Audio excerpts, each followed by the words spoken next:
Aurreko astean udazkenaren atarian bota zituen txingorrak eta euriak ez diete onik egin gure basoei. Eta hone diez, udabernetan bota duzen horriziak, eta hori, gaixotun jakozela, humedade larregi, ustailera hartino humedade larregi, eta gero derrepente gitxiegi. Honetan azkenengo astietan egon dizan txingor zaparrada gogor eta ugerixek, kolpetu egiten dabez landaran horrixek, erramak, apurtu egiten dabez, eta hori zuzenien kalte bada, baina bebai zaurizi sortzen dutziez, da hortatik zaurizitatik gaixu ez hartu altxakez. Fenomeno meteorologikoak geroz eta bortitzagoak eta ugariagoak dira azken boladan klima aldaketaren ondorioz.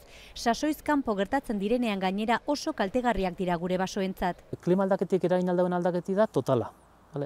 Basoko arbola espezie guztiek potentzial batetik deukie desagertzeko arriskue. Klima aldaketaren ondorioz era berean udazkena aurreratu egiten da urterik urte. Gerizondu egatu geixinak horrerik barik. Eta daiz lori botaten.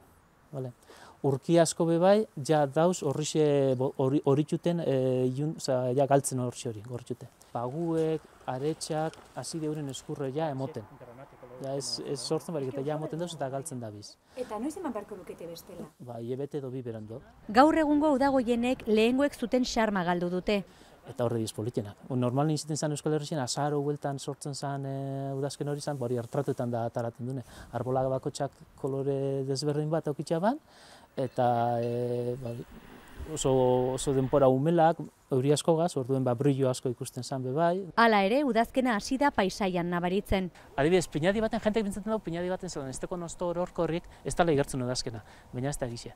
Pinadi baten igertzen da, enborra apustiken da, dorun hartzen da tono askotaz ilunau bat, eta idak garoa ditzen dana Gipuzkoan, gorritzen hasten dira. Egoera berriari egokitu edo desagertu. Basoetako zuhaitzek bi aukera horiek dituzte klima aldaketari aurre egin eta bizirauteko.